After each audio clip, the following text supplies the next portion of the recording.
All right, guys. Steve, Kyle, and Kelly here. We're gonna go over The Last of Us. We just recently finished our playthrough. The video's been up for a little while now, so we wanted to get to this while it was still fresh in our minds. I think I've loved this game for a long time. I know Kelly has as well, and this was Steve's first time seeing the game played through for the first time. So I guess we'll just get right into it.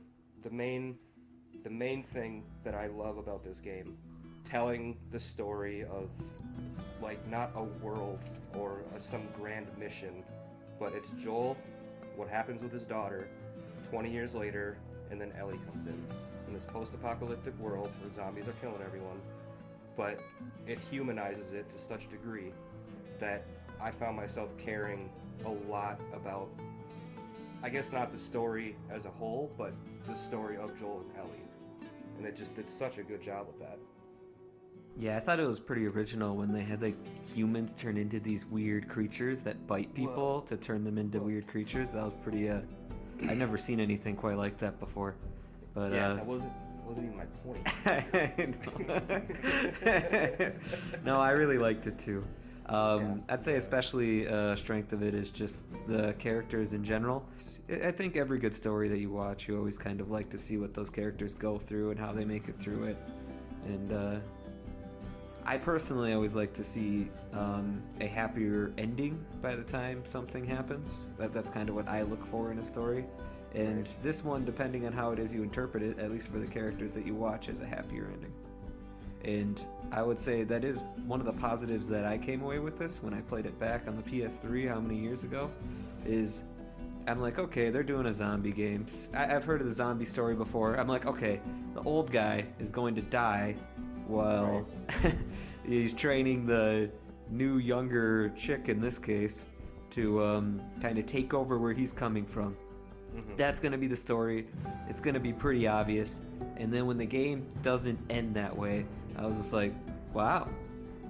Right. That's actually something different. So it took me by surprise that it wasn't a completely just stereotypical zombie story, because you can still make stereotypical stories fun to watch, even if you do know it.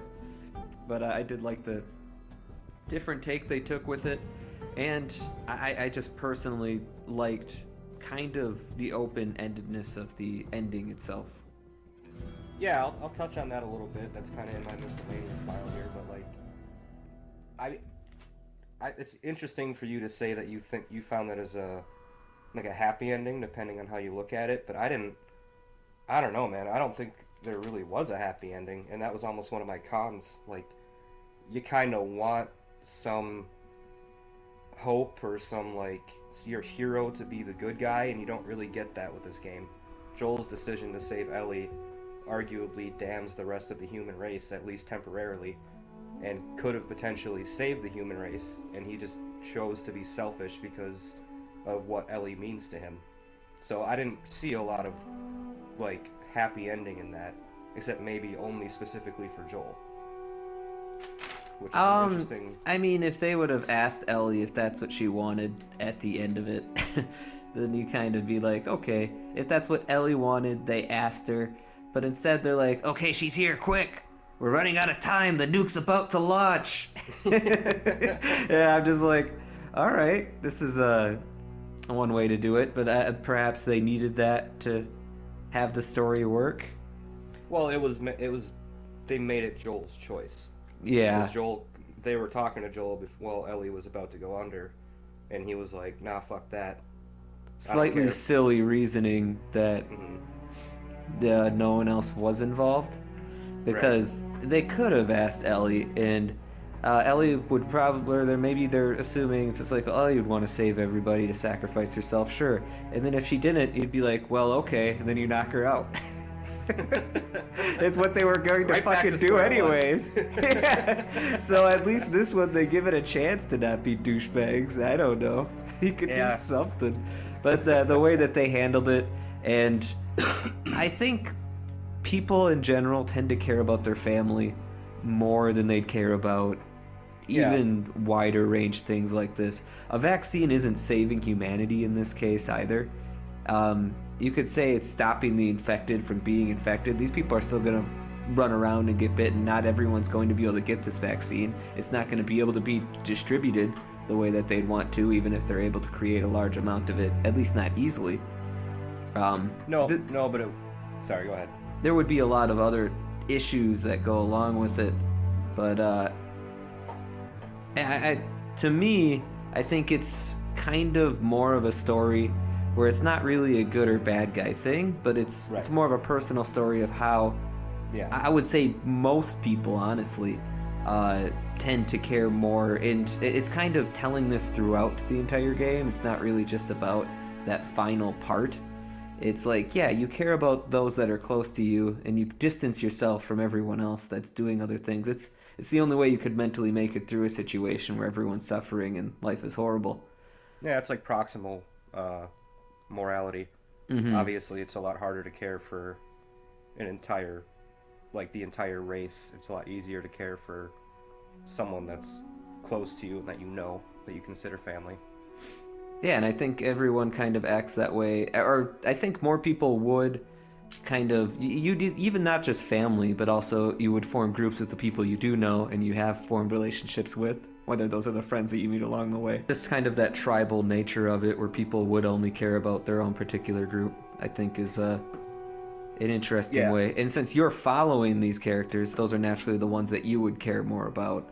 So yeah, for me, I know a lot of other people want to like piss and poo about, obviously, I would say he'd made a selfish choice possibly against Ellie's wishes, but as far as the rest of it goes, it's like that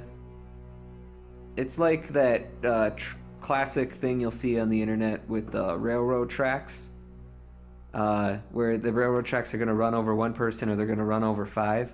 The train is, and you can pull the lever to kill the one person, or it's already going towards five, but if you pull the lever, you kill the one person, but then that one person's on you type thing. Mm-hmm. If you just do nothing, is that really you doing an evil thing? Well, I guess I don't think it would be necessarily a one-to-one comparison, because him doing nothing or him like pulling the lever to kill or to allow Ellie to die, I guess it kind of is a one-to-one because you're saving 4 extra people, but this would be on a larger scale. You're right. There's no guarantee that it would have worked, and it just would have, been a small, a small step towards helping humans reestablish and grow. Maybe society gets back on track. But by taking Ellie out of there, he's not even allowing for that small glimmer of hope for the rest of everybody else. So he's hoping. I have Go ahead. Sorry. Go ahead. Just another perspective on that train track reference. Honestly, there could be 100 people on one track and one loved one, even semi-loved, like you guys could be on the track. Let's say you and Kelly are on one track. Yeah. I'd kill 100 people for you guys. Oh, wow. Just He's saying. a sociopath. People do have different morale.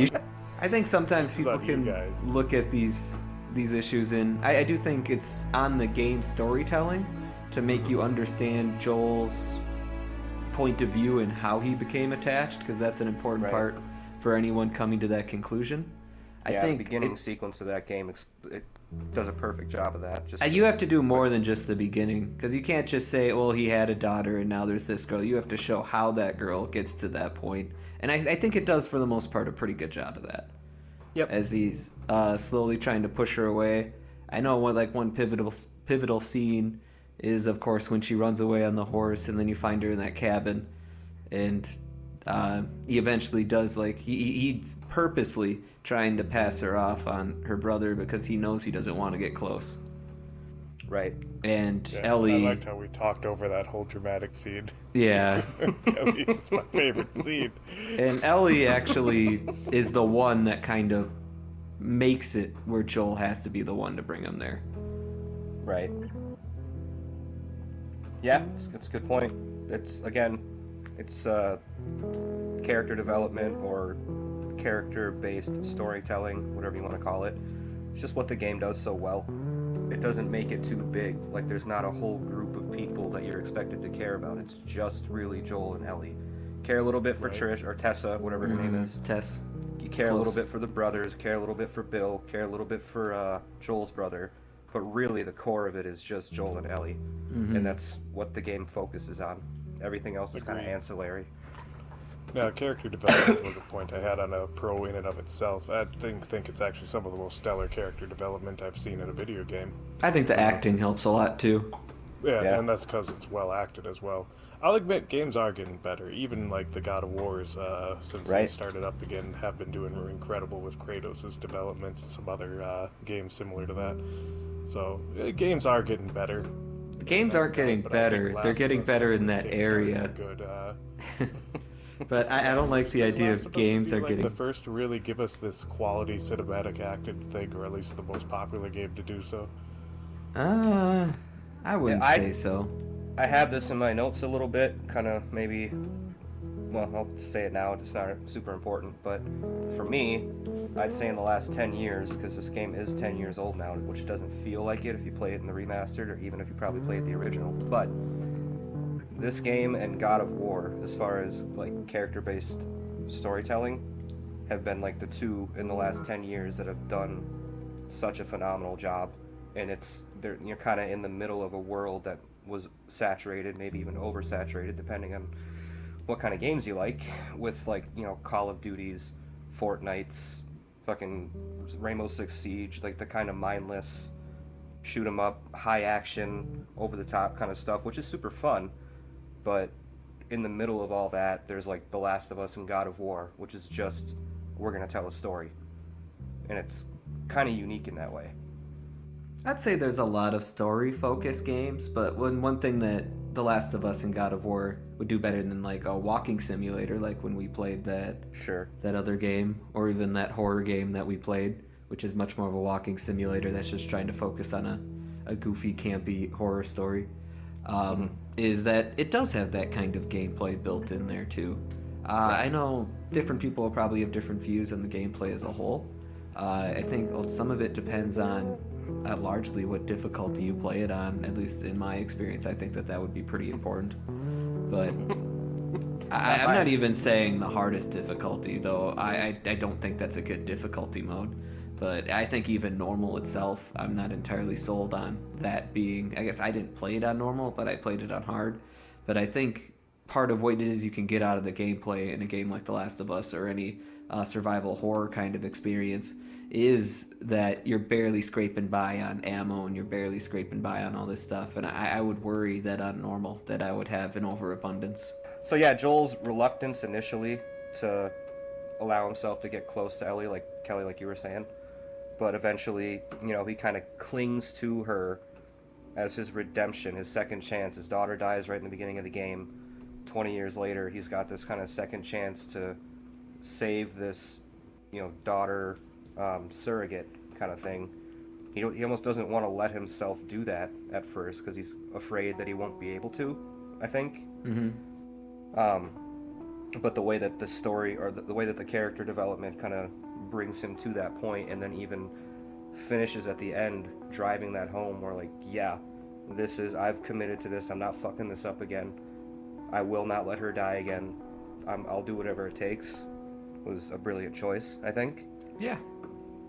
Even though ironically I think Ellie also symbolizes a possible redemption or second chance for humanity, like I've already said, and Joel chooses his redemption arc over the possible redemption arc of humanity. Not guaranteed, again, but the possibility even. He's just like, nah, fuck that.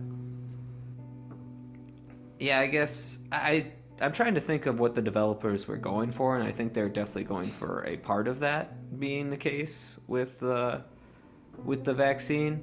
But they also, and it's common in zombie like storytelling in general. The infected are not the main issue of what has gone wrong in this world. Right, right. So I'm not entirely convinced, and perhaps they did try to tell the story with some nuance too, that this wouldn't be a cure-all type situation, but it'd be something that could help type Mm-hmm. thing. But even like Billstown, they definitely make just a note in there that he uses the infected to just try to keep out other people. So he Right. purposely keeps them around his town. So Well, this is a chicken or the egg kind of situation, though, right? Because humanity didn't devolve to the point that it is in the game 20 years later until society collapsed. Sure, but So I guess the hope on would be- collapsing society, I think would be a far more difficult task than just a vaccine. I think it would be easier if you slow the zombie spread, though, which is kind of like the hope of it, I guess. I feel like it would be more difficult, but especially say there was another group of raiders or something that came in. There really weren't that many fireflies. Yeah. That being Yeah, said, it's a in good a collapsed question. society, really just some dominant organization will eventually become the new government and establish a society too, on a side note, so... They already kind of had They were those built villains up, at though. one point, but they'll eventually become, you know, the country. Or Because the vision before of the unified Fireflies were there, they had the outside group that the Fireflies were attacking. They never really gave a perfect reason why they were, but they were already attacking kind of a different order. Yeah, and to your point, I do have multiple notes here about, you know, the gray morality throughout and all that kind of stuff. I even have next to this Ellie bit, like, is humanity really worth saving? So, Was like, Dave all that bad? Dave. See, that's a good point. I mean, really the only thing, or the worst thing, or the most maybe enlightening thing about society collapsing is you see how bad humans can get without that, like, safety net of a social structure or like a justice system or whatever. When it's chaos and there's fucking monsters at the door and there's no one in charge and there's no order. Yeah, the zombies are scary. Humans might be worse, or they have the potential to be worse, I guess. So is it really even worth saving humanity? There's really no good characters. You can argue for Joel. I would argue he's gray, but I'd say most of the world of The Last of Us is either gray or kind of shitty. Yeah, I wouldn't argue You know? Joel's a good character. I just think he's the character we're following. So. Right. It seems a normal guy. Right. With great And that's kind of more what I would push back from, is because I heard so much stuff when this game came out, and I just didn't believe, based on what it is I played, that that's what the developers were going for. Is that just like, oh, it turns out Joel's the bad guy. I'm like, that seemed relatively simple way of looking at it, and I think it ignores the human component that would go behind the decision. It's not just selfishness, I suppose, but it's also how people tend to act in total and how they think about things like that is what I was more or less pushing back against. Yeah, him making that decision it's relatable. Like, I've even said Joel has been selfish in that decision, but I can't honestly say that I would make the other decision, you know? Yeah, Especially like given- maybe you would, but you'd have to be in that situation, I guess, to know for certain. Right. I'd hope you guys would kill strangers to save me. How many strangers are you killing when we get you back, Steve? That's all I want for Christmas, is you to kill strangers for me. Just saying, if I'm on that railroad track and you guys let that thing hit me, I'm gonna haunt you. The only other thing with Joel and Ellie is that I think the game does a really good job kind of setting up and establishing Ellie as the protagonist. Yes, Joel survives, but Ellie is really the most important element here. And when Last of Us 2 was announced, without even seeing anything, I kind of knew already, like, this is going to be Ellie's story. It's not going to be about Joel anymore. They've set her up to be the protagonist moving forward, so that's what we're going to get. It's kind of what I figured, because the first game did a really good job of establishing that, or at least for me it did. And I haven't played the sequel, but I would agree it seemed like it was set up well enough for that where I wouldn't argue it. Yeah, it's what I assumed would happen when I saw the first trailer. I just particularly liked the open-endedness of the story that they already did tell. And to conclude on that, if, they did do what they inevitably did, where they kill off Joel, and then now it's Ellie's revenge story or Ellie's story that they're going, now the story goes into the exact department that I thought it would when I saw a zombie story to begin with. Hmm. Because that's what I thought when I played The Last of Us 1 that would happen. So what part of it did it go into that you, like, what do you mean Old mentor specifically? dies. Old mentor dies. That's like Yeah. storytelling 101, and I'm like, okay, well, this actually surprised me in The Last of Us 1 when that didn't happen. And for me, that was a big positive about how I thought the ending worked. Yeah. So I get- to add in a sequel like that with these same characters was never something that I personally wanted. I see. You just didn't think it needed a sequel. I guess. No, not at all. Okay. Okay. I mean, I would agree that it didn't need one, but I'm happy it came out. I think they're making guess a that's where third we one differ. too. Apparently, they already wrote it. Really? Yeah. Which No I've heard offense, people but- say that the second one didn't need a sequel either. So I think they're just, I don't know. Well, especially with the recent success of the TV show, the HBO show. Like, yeah, they're Oh, gonna sure. ride that shit. But I don't blame it. If it's a good game, I'll play it. My last good is music. Oh yeah. The music. I really Yeah, like the soundtrack. On that. Mhm. That intro guitar and closing guitar, whew, that is just quality. Yeah. Yeah. Though It, they timed it really well. They timed it really well with the credits. It definitely worked very well. yeah. Yeah, they have the same composer. That, funny enough, at least one of the other works I know he did was I actually knew it when I listened to the documentary, but that Making a Murderer documentary or whatever. I'm like, oh, that that style sounds familiar. And then I looked it up. It's like, yeah, that's the Last of Us guy. So, Cool.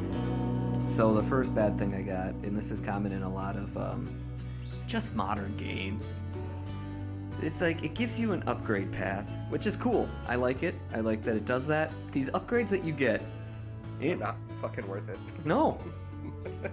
There's like No. one damage upgrade you can get for the rifle. Yeah. Yeah, you can get a scope on your rifle, which is pretty dope. Yeah, you Everything can else get damage too. You can get like one Yeah. upgrade for damage on your rifle. And Yeah. every other upgrade, especially if you're like scrounging for ammo, clip size 100% pointless. It doesn't make Yeah. sense. You don't have enough ammo for a clip. So to necessitate a gun rack. No. But yeah, it's just all I don't of- even own a gun. a gun. But the idea seems to come from in modern video games as a whole, so this is more than just a Last of Us problem. That's just like, oh, we need to keep players engaged, so we'll have this other structure. But you shouldn't have the mindset of trying to keep players engaged. You should have the mindset of what is making the video game fun. Like, when you change the wording to engagement, it changes how you're gonna view and build this up. Like, it shouldn't be something like, oh, these pesky players are gonna get bored of our game. It's like, no, you just, if that seems like a fun idea to you to throw that into your game, you should do that. And I think when you have that kind of energy and motivation to do something like that, you come up with a better upgrade system than what it is that they got. Because it, like, even from a developer's mindset, you can't honestly, like, think these are things that players would want, you know? You think it was like trying to borrow a little bit too much from, say, Resident Evil style? I certainly games? think they took a Yeah. lot from Resident Evil 4, especially. And Resident Evil 4 has upgrades like that, but it also, Right. once you upgrade that, you eventually get like a bigger upgrade, and every gun has damage that you can upgrade. It's possible that they thought, well, if we do damage, that kind of breaks the balance of these enemies, but it's like, that's the point. That's why people like this stuff. Yeah. So, Just throw in a couple extra enemies and then it's fine. yeah, or if you can't do that, they make them a little bit tougher in some situations. There's ways you can certainly do it. It's been done Yeah, before, yeah, like I in was just Resident Evil thinking- 4. I do have upgrades on my negative list as well, but I'm just trying to play devil's advocate, trying to think of why the upgrades were what they were. It's like, realistically, if you were like gonna upgrade your pistol and make it do more damage, how would you do that? Like, find stronger bullets? Like, what would you None of actually the be able to upgrades do? make sense, so they clearly weren't going in Uh, that direction. They weren't going for magazine- realism. Magazine capacity makes sense. Putting a scope on a rifle makes sense. But they don't get a bigger magazine. You can increase your magazine True. capacity by getting little bits of metal and hammering it away to make the magazine capacity All right, bigger. that's a fair point. I tried. It didn't It's a work. video game part, and I'm Yeah. all for them adding in these video game elements while also telling this kind of more grounded story. I think it can work when you do both of them together. They already kind of did that because they still have the video gamey components. They're just not done well. So Right. Yeah. and another one I have for negatives is kind of tied to the difficulty options that I was talking about earlier, but it's just abusable logic in the AI. I knew about it right away. I was telling you. It's just like, yeah, just use your health kit. They're gonna give you another free one. Um, it's just kind of I see why they do it because it's difficult to balance games like this. Even like Resident Evil always has it where they'll drop more bullets if you completely out because you got to have ammo, you got to be able to fight people. Right. They just want you to be kind of scrounging around for it. Unless you're playing really well, then you should be able to get more. But especially on higher difficulties, it just the way that they just give you a complete health kit, it was like I didn't look this up. Like this isn't something I had to look up on the internet to notice that this was an issue. This is just something I noticed. And the Naughty Dog's done this kind of stuff before. On like Uncharted 2 or Uncharted 1, it was really, really noticeable. Say you have an AK with 11 bullets, and you run to another enemies, you pick up their AK, you get 11 bullets. You drop your AK, you pick theirs up, it's 30. So you'll just get more ammo if you pick up a brand new gun than if you pick up a one that you already had. There's like these kind of elements that they're not things I have to look up that are just blatantly obvious where you feel like you have to abuse it at that point. Some of those trying to find a way to balance it features. Like when I play Resident Evil, I believe that they do it in that game. It's just not as... You don't pick up on it as much. This one actually doesn't bug me that much, but it is worth bringing up. The friendly AI and the way that they just run around while there's clickers that are supposed to be like hearing every single footstep and they're knocking everything over and causing a ruckus. It's funny, but certainly if they're trying to go for that more grounded experience, it causes issues with that. Yeah, I mean, as far as I'm concerned, limited resources is going to be a con for any game for me. That's a personal pet peeve, so I can't do a Resident Evil game even as our key example there, just because I hate counting my bullets. And even if I know when I run out, I'll get more. And again, Zelda Breath of the Wild, beautiful game, everyone loves those, the sequel too. Breaking weapons, I can't do it. It's just that's a personal pet peeve in games for me, so that's a con. You did play through Halo without meleeing everybody. I did play through Halo without melee and everything, but it feels like you always will have grunt pea shooters. Like, you just can't run out of ammo completely. I would say that's eventually how it feels, not in this game, but in Breath of the Wild. A side note. Like, if I pick up a rocket launcher, like, I'm not going to use it. No, you don't use your best weapons in Breath of the Wild either. You don't. Yeah, those resources being as limited as they are, specifically talking about upgrades again. Like, what the fuck am I, like, what am I saving my shiv for? Like, my resources are already as, like, tight as they are. I don't know, it just feels like a waste of time to break into, like, a secret box and get all these parts, and then, like, and all this ammo and shit, and then, like, 30 minutes later, it's all gone. Mm-hmm. That can be frustrating. Yeah, on that note, consumable melee items is the main thing that bothers me. I don't mind range, thing. If I run out of ammo, I know I can always punch something and get through it. But if you run out of ammo in this game and you're fighting, like, clickers, you're done. Yeah, maybe the brick will work, but sometimes it doesn't. Right. But I guess, like, a pro in that regard would be... unless you're right into a fight, or unless the environment is set up in a way where you have to fight, I guess you might be able to try to sneak around and use some stealth options and shit. Like, the game kind of lets you try that, or even sprint through, like I did in the fucking... What level is that? We're like in a basement or some bullshit. The final one? We Was it the final sprinted through one? all the fights in the hospital It just section. fucking went... Oh no, not the hospital. There was the bloater, like the first time. Oh, the right. bloater, I think. Yeah, I just fucking ran right past him. I would like it if there were more times when you're able to kind of just sneak by everyone without having to fight everyone to progress. Because I like it when the game does that. I think it's That nice is to have that fun. option. And it's something different. as long as it's not too easy to just do that every time. It's not like a Souls game or something where the easiest path is often to just run by everyone. But Right. Now, on that note, I think it's kind of a positive, actually, for me anyway, that like the slow moving and like sparse combat, you're not always in combat. It's not a combat driven game by any means. mhm. But when you're in a fight, it feels kind of weighty. Like it kind of feels uh, You're not fighting like 50 guys in a fight. right, but it feels like it's a challenge. Like you Mhm. got to kind of think about it a little bit, be maybe a little bit smart about it, unless you just run into a horde of zombies like I do and start punching them. Mhm. But for the most part, the combat is not like super common. It doesn't. You're not always in combat, but when you are in combat, it feels like it's got weight to it, some heft to it, I guess. Yeah, I see what you mean. Also, the mid game dialogue between characters, just like the little things that they say to each other when you're like walking around, Collecting. exploring an area, Yeah. collecting. A bit more That's world a- design and a bit more character growth throughout. Yeah, I like Certainly that. It's a nice adds. little They touch. did a good job on that. I mean, Mhm. their attention to detail in general is great in the game. In Mhm. all their games, I suppose. But not that I played too many of them, but that's fair shake. Right. Also, the cover system combat, I think it works.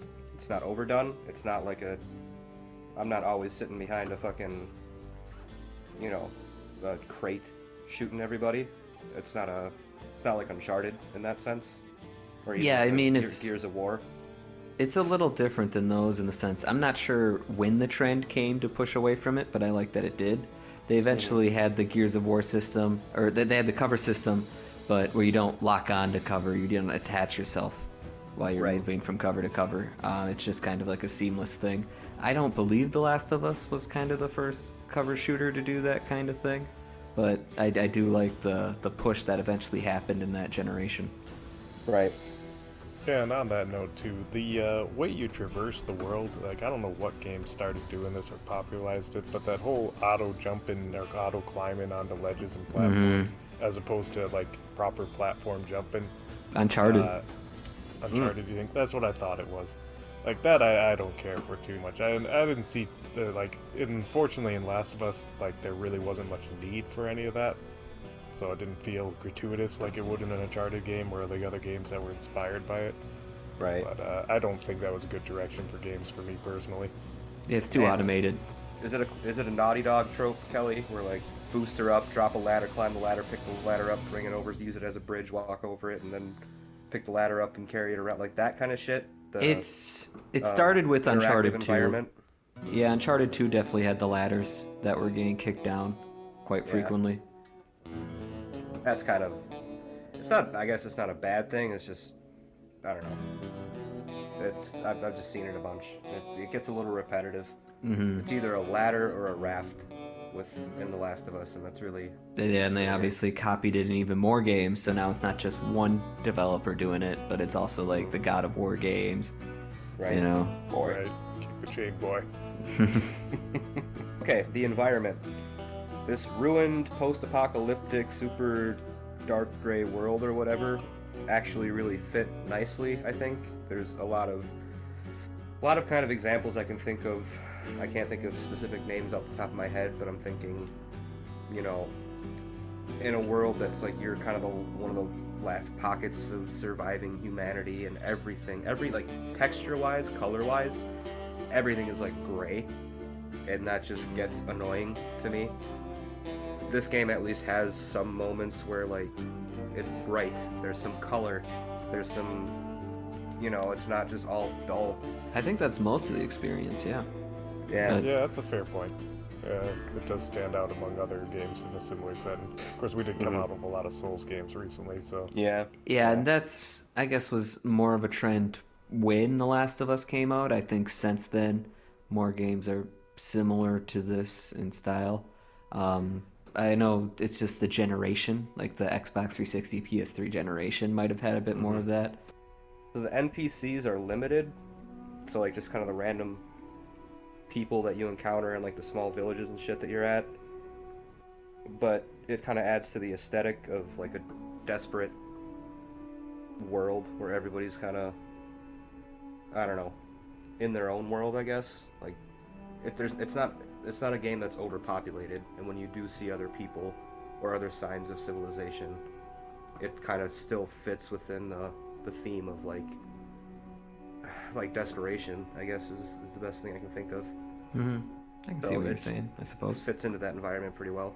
It's almost like martial law has taken over to try to like slow the creep of nature or time or catastrophe. Like this zombie outbreak takes over and is essentially pushing humanity and society to the brink of extinction, and like humanity's response is basically just militarize everything and fucking point guns at everything and like almost turn on each other.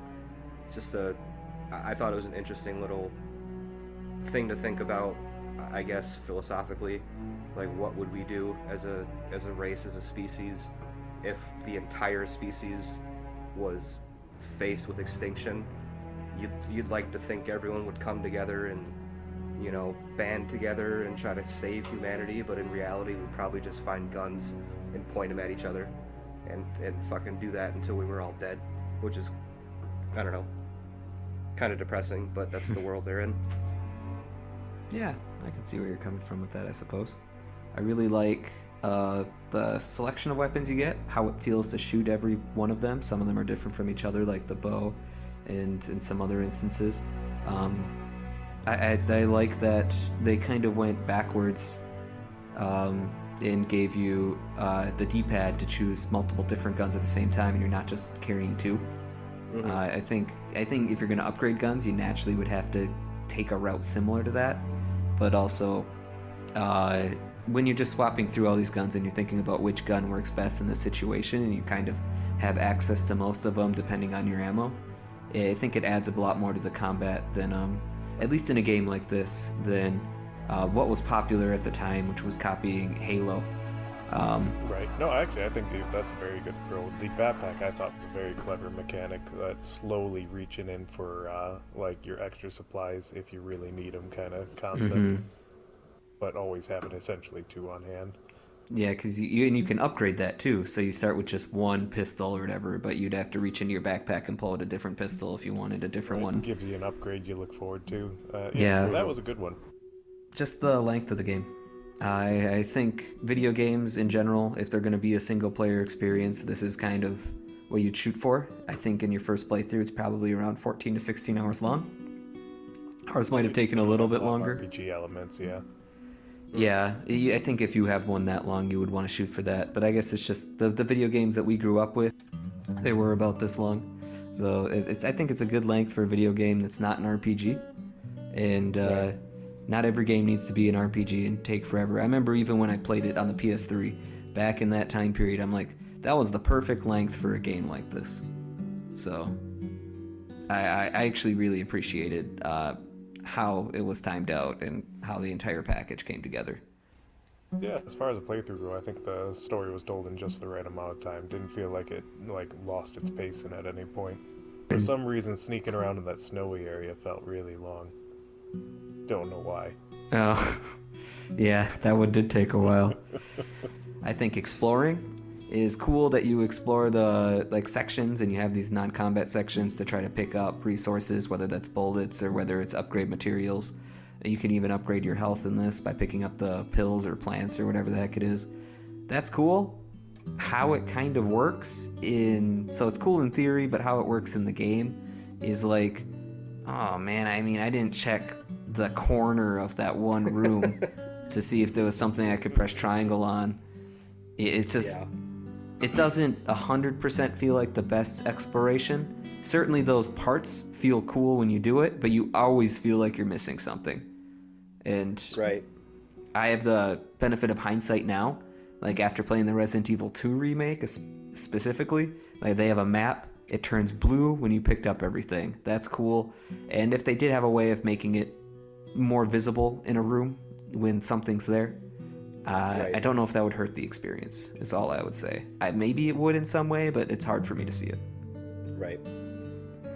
Yeah, I mean, I'll just to touch on that, I'll say that when I play an RPG, which obviously this isn't, but one It's of the got things that elements. Yeah. got elements, but like one of the things that I love about an RPG is the replayability of it, and it's usually a replayability in the sense that like in my first playthrough, I might have missed this, or I could have done that, or I didn't go there, or I didn't check this cave, or whatever. Mm-hmm. So I get excited about having kind of a new experience that I get to explore in a different playthrough. Yeah.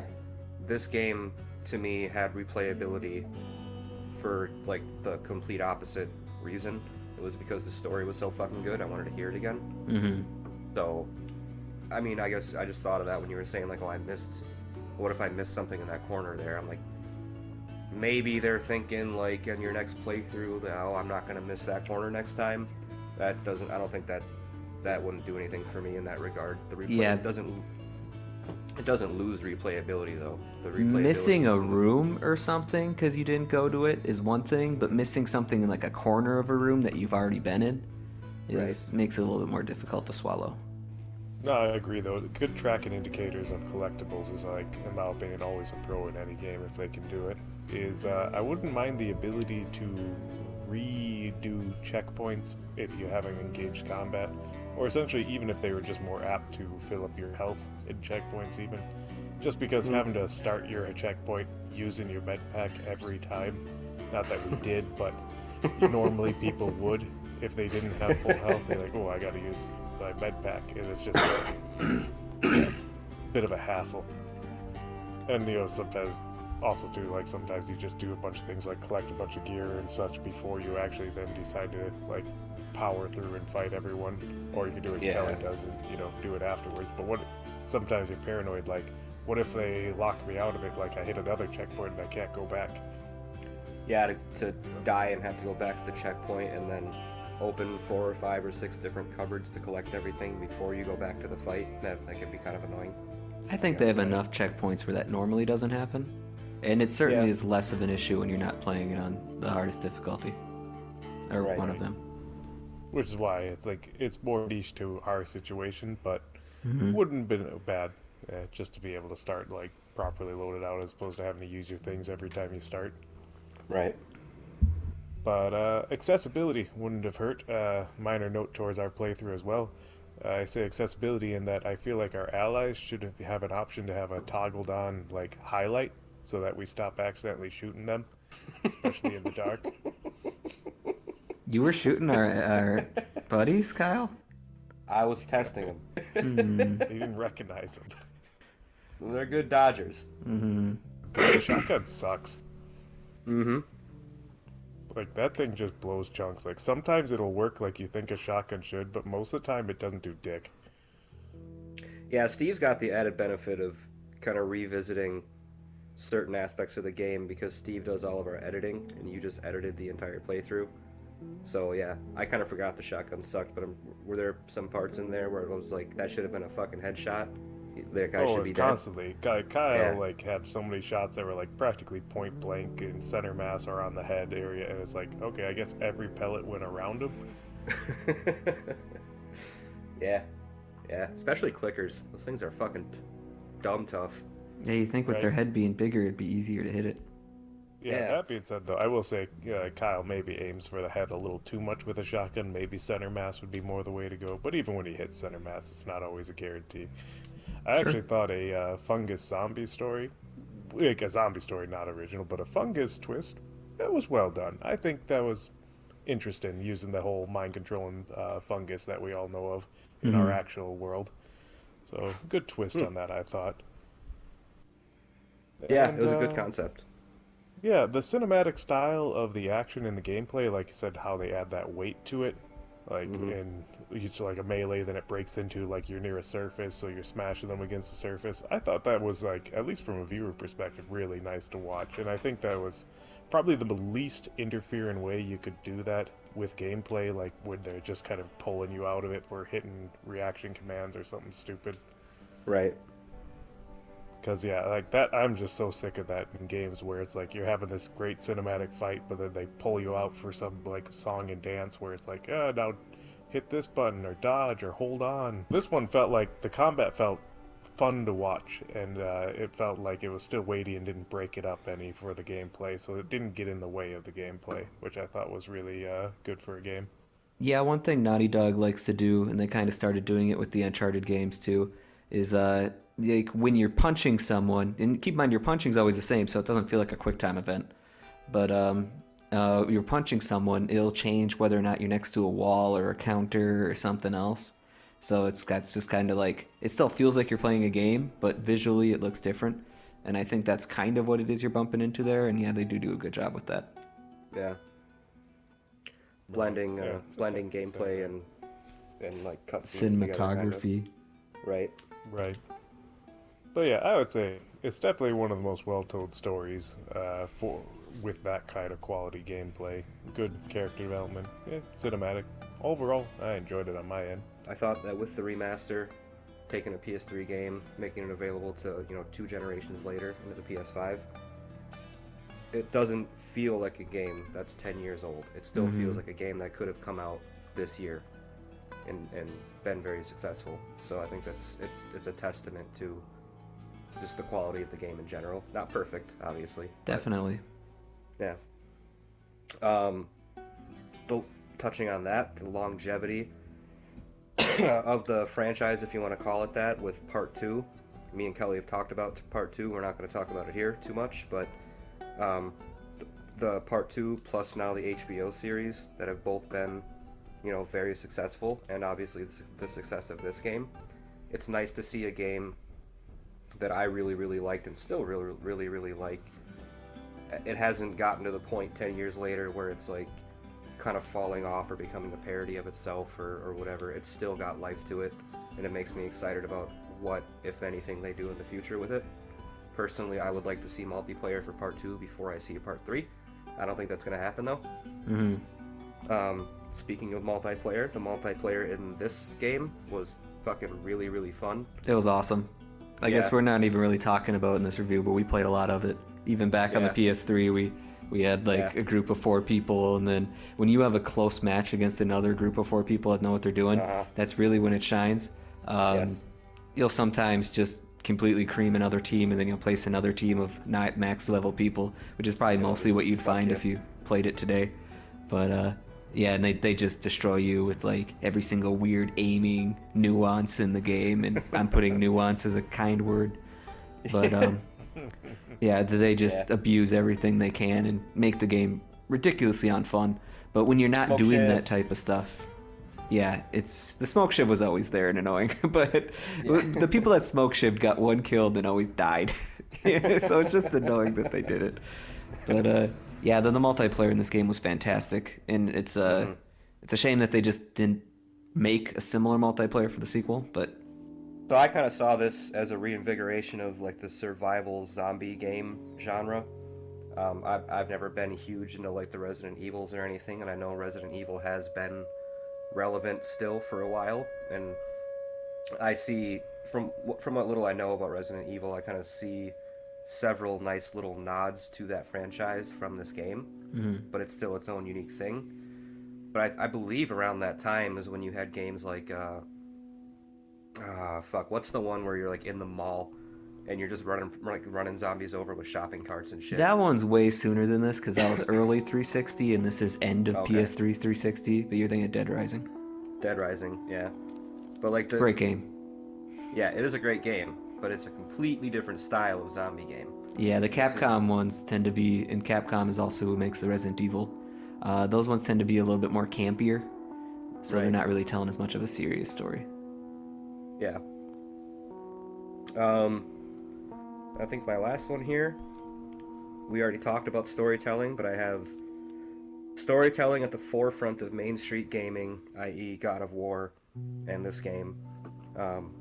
Makes cinematic/dramatic character-driven games viable in a world, again, I've already said this, but viable in a world of gaming that at the time, you could even argue still is, oversaturated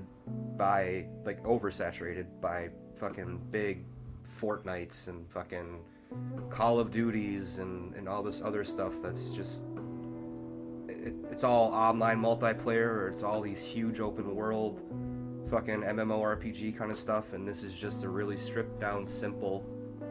It's a story about these characters, and we're putting a lot of effort into making you invest in this. And it doesn't happen very often, or if it does, maybe I just don't play those games. Maybe I would, I'll take some suggestions if anybody would like to give me some, but it seems more uncommon to have a game like this than a game like a Fortnite or a Call of Duty or something. Yeah, you're thinking of live service games. Yeah, sure. That's what they call them. I thought the gameplay was pretty fun, at least too, if you play it on hard specifically. I wouldn't recommend easy or normal because I think it's too easy, and I certainly wouldn't recommend harder than hard because then you're just abusing the mechanics in the game that I think are poorly done. Kelly's afraid of a challenge. I'm not. Mm-hmm.